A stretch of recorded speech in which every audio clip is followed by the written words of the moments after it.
Assalamualaikum Ustaz. Waalaikumsalam warahmatullah. Tat, jadi gini Tat, kan tadi si Iwan ngomongin teman Tat.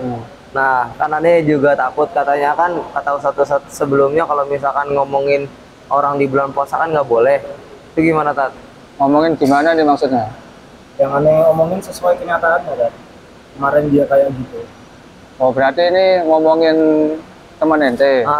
Terus ngomonginnya ini terkait dengan faktanya dia, tapi di belakang orang. faktanya dia gimana? Negatif. Negatif Tat. Oh, alah. Terus diomongin ya sama dia. Oh. Lah gimana, Wan? Kok ente pakai ngomongin temen yang negatif kayak gitu? Soalnya kemarin nih aneh sholat tarawih samping dia padahal orangnya terkenal kaya kan, tapi gak mau infak ya. Oh, alah. Astagfirullah. Ya, oke. Jadi begini, masalah kita itu membicarakan orang di belakang, dan kemudian yang kita bicarakan itu adalah terkait dengan keburukannya dia, kejelekannya dia. Ya sebenarnya itu tidak boleh, Wan. Ya, tidak boleh. Karena apa? Karena itu termasuk dalam perkara gibah. Ya. Nah, apalagi sekarang kan bulan Ramadan, ya, bulan puasa, yang dimana hal tersebut itu bisa merusak pahala puasa ente kayak gitu. Ya. Kan Rasulullah SAW itu mengatakan, ya, asyamu junnatun, yang namanya puasa itu perisai, melindungi kita dari segala hal yang bisa membuat kita melakukan maksiat. Ya. Agar benar-benar bisa menjadi junnatun, perisai bagi kita tuh puasa, maka ya udah, kita jangan sampai, kata Rasulullah itu, fala yarfas, jangan sampai kita itu melakukan omongan-omongan yang jelek, termasuk ghibah, ya, wala yaskhab, wala yajhal, jangan sampai kita itu kemudian nyebarkan hoak, jangan sampai kita kemudian membuat orang itu menjadi sakit hatinya kayak gitu. Jadi memang hal yang seperti itu tidak boleh, ya. Misalkan tadi juga apa yang ente bilang tadi, dia benar memang kayak gitu. Iya. Yang ente omongin benar. Iya, emang benar. Benar Tat. Nah, fakta sesuai fakta. Dia orang kaya tapi nggak mau infak. Tapi emang udah real ya. Real seperti itu. Real Tat. Nah, tetap juga tidak boleh, ya. Ya yang namanya ghibah itu, ente memang membicarakan kebenaran kejelekannya dia, itu ghibah, ya. Kalau ente nggak ngebicarakan apa istilahnya yang tidak ada pada dirinya terus ente bicarakan, ya itu dusta. Nah, ya sama-sama ininya juga, udah tahan diri aja untuk nggak ngomongin kejelekan teman walaupun itu benar, kayak gitu. Nah Tat, kan kita udah tahu nih Tat, kayak tadi penjelasan Ustadz seperti itu. Nah, cara mencegahnya gimana sih Tat? Kan tadi kita udah terlanjur. Nah, Anda mau tanyain cara kita mencegahnya itu gimana Tat?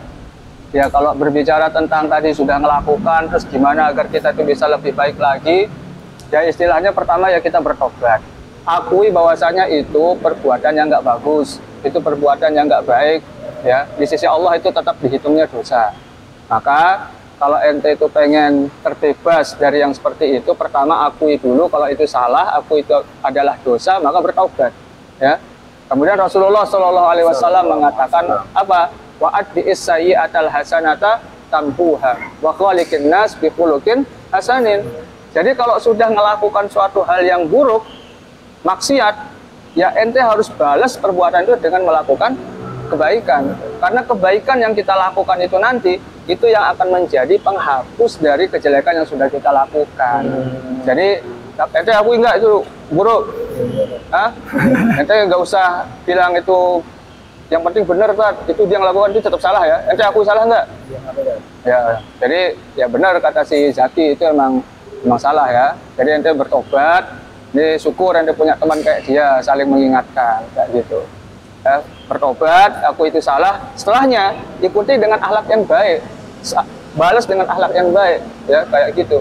Ya udah, selebihnya nggak usah bicarakan dia lagi.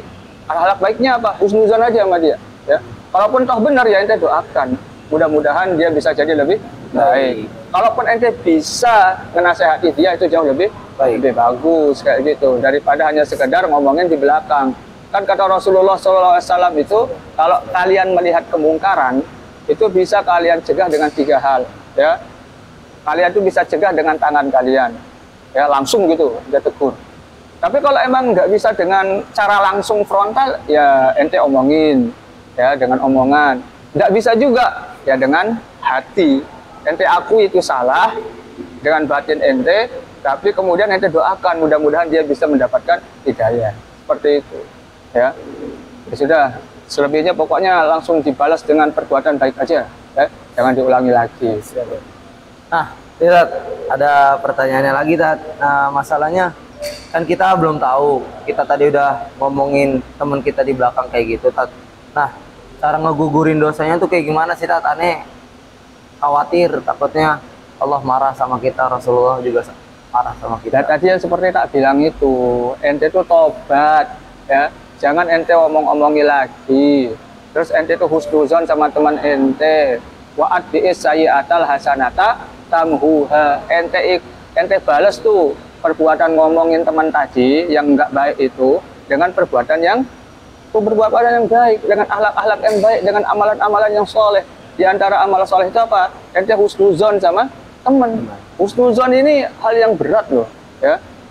Ketika ada orang mungkin melakukan suatu kejelekan dan itu memang benar-benar real, kita harus memiliki 1001 alasan untuk berhusnuzon, dan ini susah.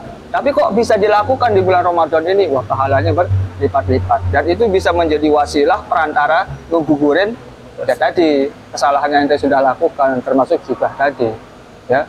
Ya seperti itu. Ente harus melakukan kebaikan, tobat, dan balas yang keburukan tadi dengan melakukan amal soleh.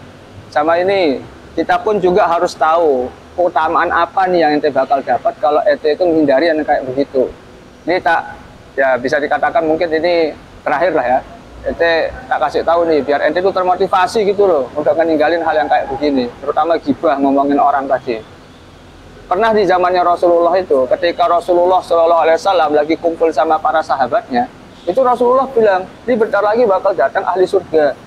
Terus para sahabat nyari-nyari kan, siapa itu? Ternyata ada orang jenggotan, nenteng sendal, baru selesai wudhu, lewat.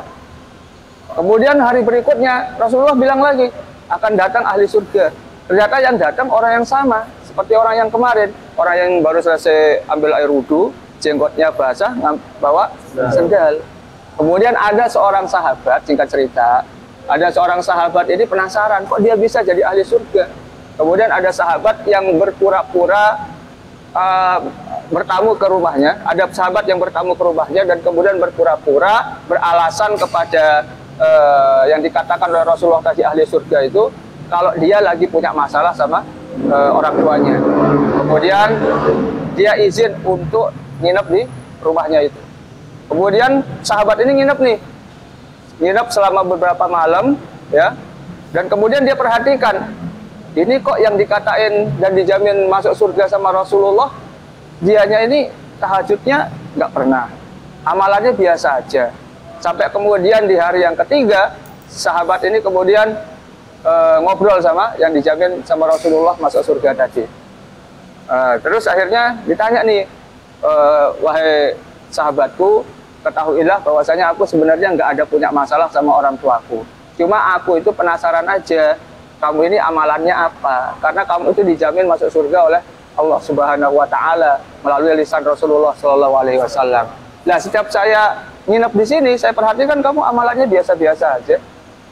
Kira-kira apa ya kayak gitu? Kemudian sahabat ini bilang, ya amalan saya seperti yang kamu lihat, biasa-biasa aja, nggak ada yang istimewa. Oh, jadi seperti itu. Ketika mereka ini mau pergi, kemudian sahabatnya ini yang tadi dijamin masuk surga itu bilang, tapi yang aku yakini, amalan yang selalu aku lakukan adalah setiap kali aku akan tidur, aku maafkan semua kesalahan saudara-saudaraku sesama kaum muslimin, dan aku tidak pernah membicarakan kejelekan untuk mereka. Masya Allah. Jadi pahalanya surga kalau ente itu ninggalin yang kayak begini, ya. Gimana ya? Berarti kita nih jangan lihat dari penampilannya ya, Pak? Jangan pernah lihat dari casingnya atau penampilannya aja. Ya mungkin memang dia melakukan tapi hati ente menerimanya harus dengan husnuzon. Ya, betul. Kalau emang mau dia jadi lebih baik, ya tadi kalau ente bisa omongi. Kalau ente emang bisa apa namanya kasih langsung arahan. Ya kalau emang nggak bisa ya tadi husnuzon. Ya, gitu. Yang penting udahlah tutup prasangka buruk dari teman-teman kita kayak gitu ya. Udah yang baik-baik aja. Terutama di Ramadan, biar Ramadan kita tidak sia-sia. Jangan sampai apa? Rubba shaimin hazzuhu min siyamihi illal ju' wal atas. Jangan sampai nanti puasa yang didapat cuma lapar sama haus. Paham nggak nih? Siap, paham. Ya, siap. Wah, ini Tuhan tadi dengerin Ustadz Sultan tadi, semua penjelasan Ustadz Sultan udah kita tangkap semua. Jadi ini buat pembelajaran kita Jawan, supaya kita nggak ngulangin hal yang sama lagi. Ya, siap. Syukuran Ustadz. Barakallahu. Barakallahu Ustadz. Waalaikumsalam. Assalamualaikum Ustadz. Waalaikumsalam warahmatullahi wabarakatuh.